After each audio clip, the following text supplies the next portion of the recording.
Vanderlei, nosso padre. Hoje, como eu disse no início, é um dia muito especial, dia de São Brás. É um costume já entre nós, todos os anos, pedir a bênção da garganta e também a bênção contra todas as doenças por intercessão de São Brás. Particularmente, até comentei com o padre na vinda para cá, tenho uma devoção especial a São Brás, porque minha família, meu tataravô se chamava Brás, meu avô José Brás, meu tataravô nasceu numa cidade onde São Brás é o padroeiro dessa cidade. Então, a nossa família tem muitas pessoas, alguns tios também com o nome Brás. Eu cresci com esse nome também, conhecendo a história de São Brás. Por isso, gosto muito, sou muito devoto dele. E São Brás foi um bispo, também um mártir. Diz o relato que ele era um homem tão santo que realizava milagres assim em vida. Um dos mais conhecidos é o milagre no qual ele desengasgou uma criança, que estava engasgada com um espinho de peixe.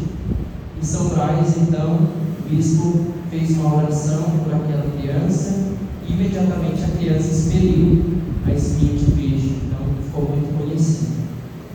Depois, ao ser provocado contra a sua fé, para abandonar a sua fé, São Brás não recuou e morreu mártir, ainda no século IV, se tornando muito conhecido no Oriente, onde ele era bispo, e também agora desde o século VI, também no Ocidente. Então, um grande santo que serve de inspiração para nós por causa da sua fé.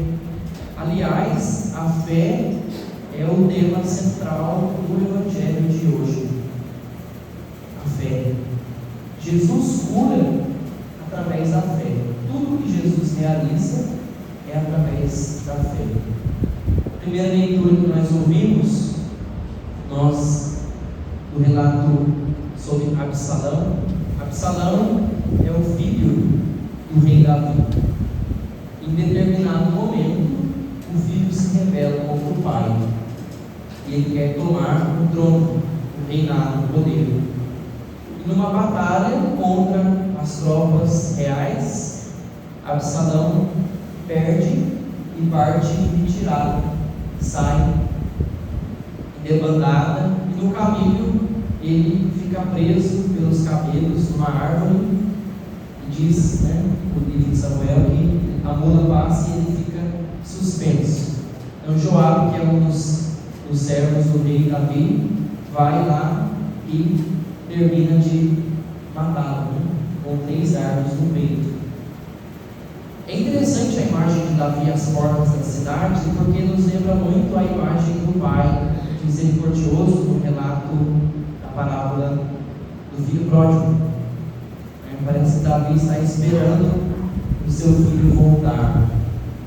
Isso também tem sentido porque Davi representa também o próprio Senhor, o próprio Jesus, que é o pastor que espera o seu filho voltar, que nos espera sempre.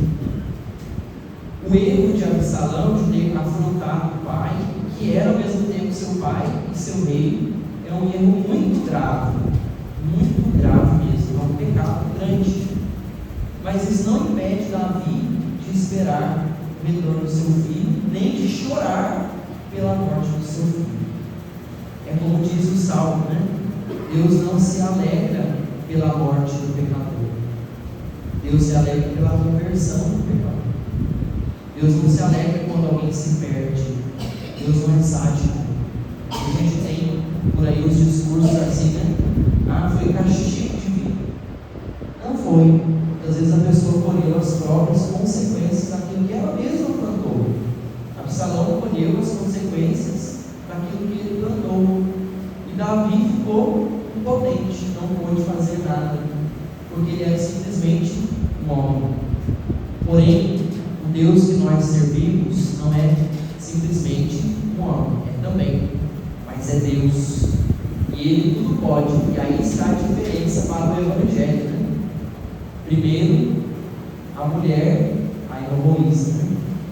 A mulher que toca Jesus. Imagine você, Jesus no meio de uma multidão, muito mais gente do que tem aqui, né? E Jesus comprimido no meio da multidão, todas as pessoas querendo tocar Jesus, tocando Jesus, assim conseguindo. Só que teve um toque que foi diferente. Teve um toque que Jesus percebeu de uma forma diferente. E diz o relato do Evangelho que uma força saiu dele, e ao mesmo tempo a mulher se sentiu dentro de si curada por aquela força que saiu dele. Essa força é a fé. Diferentemente da multidão, que talvez muitas pessoas estivessem ali por curiosidade, especulando, ou às vezes até uma vontade de conhecer, de se aproximar, mas aquela mulher tinha algo totalmente novo para Jesus, que ele não estava acostumado a encontrar. São poucas vezes que Jesus se encontra com pessoas no Evangelho e que ele fala: essa pessoa tem fé, esse homem tem fé, vai, a tua fé te curou. Todas as operações que Jesus faz de milagres, de sinais, acontecem através da fé, porque o poder de Deus não é colocado em xeque. Deus tem poder, e ponto. Isso não é uma questão para discussão. A questão é se nós temos fé, e a nossa falta de fé não vai diminuir o poder de Deus, pelo contrário, faz com que Ele aumente por nós a sua misericórdia e a sua compaixão. Quanto mais a gente precisa, mais Deus se doa para nós.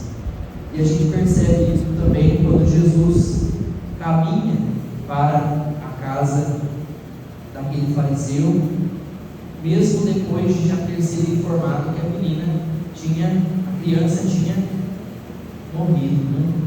E ele em nenhum momento permite que digam isso. Jesus não permite dizer que a menina morreu. Ele fala: não, ela está apenas dormindo. A última palavra para todas as situações da nossa vida sempre é de Deus. Sempre Deus diz a última palavra.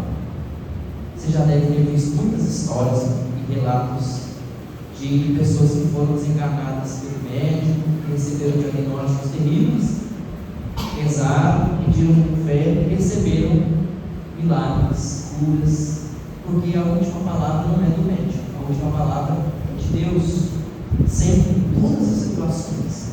Por isso, a liturgia de hoje, celebrando São Brás, de modo especial, nos convida a viver isso aqui que Jesus faz com essa criança que estava morta. Levanta-te. A liturgia de hoje nos diz assim: levanta-te. Não importa o tamanho do nosso pecado, da nossa morte. Se fosse um homem, se fosse Davi, não poderia nos salvar. Mas Jesus é diferente, Ele é Deus, Ele tem o poder.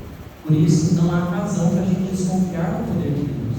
E se a gente desconfia, se a nossa fé ainda é muito fraca, Jesus diz isso, né? Como sois débeis, como sois fracos na fé. Já que a nossa fé é fraca, a gente deve pedir a Deus para que aumente a nossa fé. E esse pedido tem que ser incessante. Um dos evangelhos da semana passada, sobre a semente, o grão de mostarda, dizia: grão de mostarda é menor entre todas as sementes, mas se ela brota, se torna a maior de todas as hortaliças, né? E suas ramagens elas se espalham. E esse grão justamente é a fé, é a palavra de Deus. Crê e será salvo. Crê e será salvo. É pequeno, é singelo, é simples, mas tem poder, porque ali está a vontade de Deus. E onde a vontade de Deus está, não existe outra vontade que se contrapõe, a não ser que a pessoa livremente escolha contra Deus. Não vamos fazer como Absalão. Absalão correu porque já não tinha mais jeito, já tinha perdido. Antes de perdermos, vamos entregar para Deus. Antes da gente perder a batalha, vamos entregar a nossa vida para Deus. E aí sim Ele pode nos salvar. A gente não pode esperar morrer para ser salvo. Absalão, infelizmente, não tinha mais o que ser feito, morreu. Mas Nós estamos aqui, estamos vivos, ainda é tempo. Enquanto a gente for vivo, é tempo de pedir a Deus para aumentar a nossa fé. Um instante de silêncio.